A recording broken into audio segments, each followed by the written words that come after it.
All right, welcome back everyone. What is a good trade and a bad trade in chess? We're gonna see some examples, some of them beginner mistakes, and then we're gonna go with more subtle stuff that is a little bit higher level. So this is a beginner's mistake. Black castles, and then white goes for this trade of pieces. The idea is just to, okay, I'm gonna attack the queen, so they're gonna have to take back. I'm gonna take here, and yeah, okay, I just traded 6 points of material, the knight and the bishop, for a rook and the queen and the pawn. So we have equal material. This is an equal position, right? No. Activities, everything in chess. Black with this position has a lot more activity, and with perfect play, this is completely losing for white. So don't make this trade. If you're thinking about it, don't make this trade. This is an example where every rule in chess has an exception. So this is going to be the exception of the rule where you trade the knight and the bishop for the rook and the pawn, and it's going to be a good trade. The difference here is we already have developed some pieces. Okay, so let's put this into play. First, we're going to take the pawn. Black takes the pawn, and they don't even take the rook immediately. Why? Because black is going to prepare this move f6. Once they take back, then we have more piece activity. So after the king takes, we have more activity and a battery on the f file. Okay, so if you're a grandmaster and you have prepared a line like this that is completely playable, go for it. And I don't know why you're watching this video if you're a grandmaster, but then therefore if you don't have something like that, don't go for this trade, and it's gonna be a mistake most likely.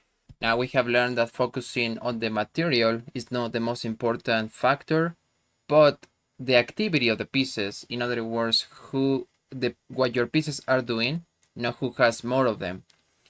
Okay, so in this case, it is black to play. White play just rook h4, and there is a big threat. The big threat is this: to sack this piece, and then it's gonna be game over if we don't find the best move for black. Feel free to pause the video and find the best move for black.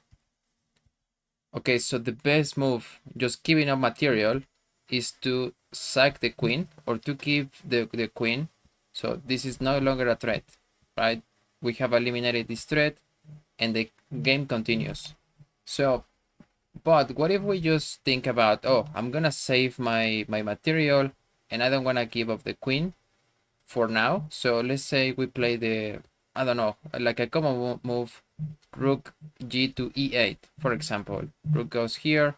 Maybe we're thinking, oh, if they sack here, maybe I can escape. Yeah, that's not that's not gonna be a good continuation. So the rook sacks. Okay, now we move here.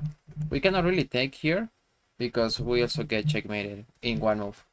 So that will be a bad continuation. King goes to g8. Now bishop gives a check on h7. King goes to f8. We're gonna lose the queen. So that saving up the queen didn't work. Now e5. D takes on e5. And this is a completely losing position. So there is no way we can save this. Oh, it's actually here, checkmate. So yeah, that's the best move in the position. And once white takes back, we have a lot of activity. We still have these passers.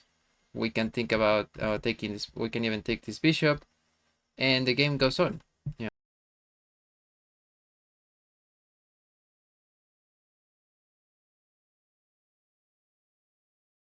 This is another example of focusing on the piece activity instead of material. If we only count material for white, it's completely lost. Yet we have a saving move. Pause the video now and try to find that move. I'm gonna throw around another move that kind of works. Well, let's say I take the queen, they take, and now there is no way I can stop the 3 pawns coming in. So another move that is not even forcing, but just as a brainstorming idea, queen f7, I get checkmated in 2 moves. I have to move the king here. This is checkmate. So what will be the move that works and saves the game for white? It's just to give up the queen. I'm gonna give up the queen. They take back, and now this is a stalemate. My king has no moves in the position, so just also have create that position, that awareness of the position in every game.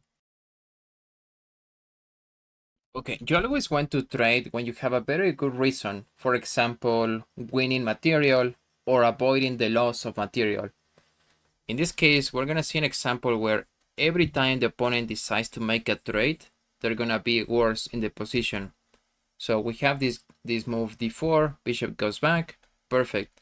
Now white has to make a decision. They can always trade here, but like in the Remote Chess Academy, they say to trade is a mistake. So to trade will be a mistake. The best move will be a4, and grabbing more space on this side of the board is perfectly fine. Now they decide to take the pawn in the center. Okay, they take on e5. So what happens after that? The knight is going to take, and we have this turtle of knights.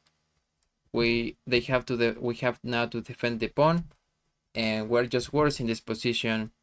For example, the game continue, and just to show you this example, h6. Okay, the queen moves, and the logic was, okay, if they take the pawn, I'm gonna take back, right? So, and we have equal material. Yeah, with perfect play, this is punishable. So we can punish this position, and black missed the move. Queen goes to e8. They can actually have this bad trade, but it's actually an excellent trade, right? We saw it before. They can actually take this pawn. If, let's say, the rook takes back, we can even take this rook here, takes back, and queen gives a check. Yeah, this is a losing position for white, because now, let's say they go back here. We can take this bishop. This is completely lost for white. Now, let's see back, all the way back to this position where, okay, black actually went for the best move, a4. Okay, they play a4, and possibly threatening to play this, or maybe grabbing more space even before. Black gets a little bit impatient, and they take the pawn to trade. Is a mistake, right? So we take back, and we have complete domination in the center with white. So white will be slightly better in this position, and yeah, this is winning. This is winning for white. Sometimes in the heat of the game, we assume that we have to recapture a piece, or that a piece is hanging, or we have to take that piece. For example, here, queen takes on e5, the knight, and the game continues. Now there is something much better than that. We don't have to assume the opponent, or we don't even have to take back just because the opponent started a trade. Feel free to pause the video on this one. Find a better move than just taking this knight. And if you have seen my videos, you should see this one immediately, as we have the right triangle here. So we can go to b6, queen b6, and now what move do you make? The king has to move, right? The king has to move, and then we win the queen. They have to take back. We can even threaten this. And yeah, this is completely lost. This is a mini class on when to retake pieces from Magnus Carlsen. So d takes on e5, and a common move is just to take back. You have three possibilities here. No, Magnus is going to find something better. Knight goes to f4, attacking the bishop, right? It's hitting the bishop. So now bishop moves. Bishop goes to b5, knight takes on e5. Okay, perfect. This is a good move to recapture our piece. Now knight takes on e5, and the immediate move, the immediate recapture is just, okay, I'm gonna take here, even with the bishop, it's fine, I guess. No, Magnus Carlsen goes and threatens this checkmate. So knight to g4, and if you're looking at all the pieces, this bishop is hanging, so Magnus recaptures.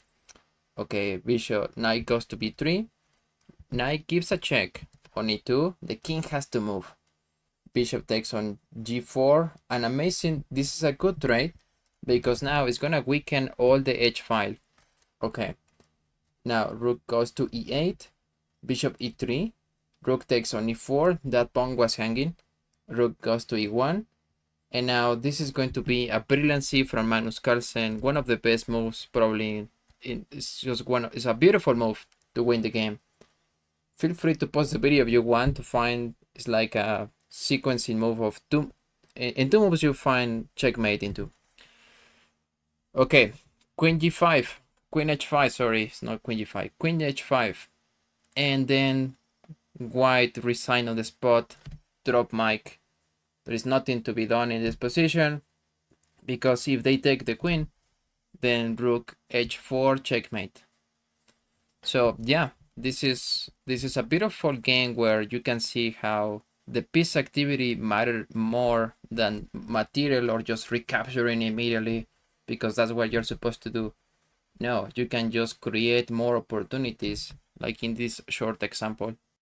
Okay, a lot of chess is all about the endgame. So choosing your endgame, and whether you are playing for a win or you're playing for a draw.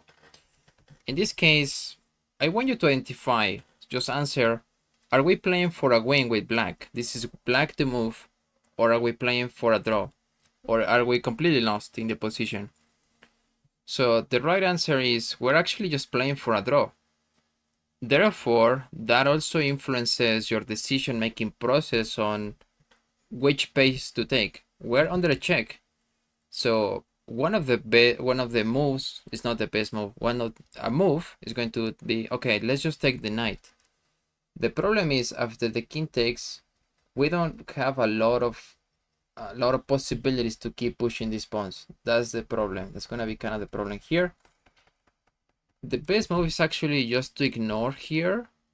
The knight, this doesn't really matter. Okay, after they take here, we can take the pawn, and let's say they capture this one here, we are still playing for a win. I mean, we have a slim chance to win the game, but this is, we can never lose this game, right? We can never lose this position. So sometimes we're just gonna play for the draw, but we are trading the right piece. We're trading actually the pawn.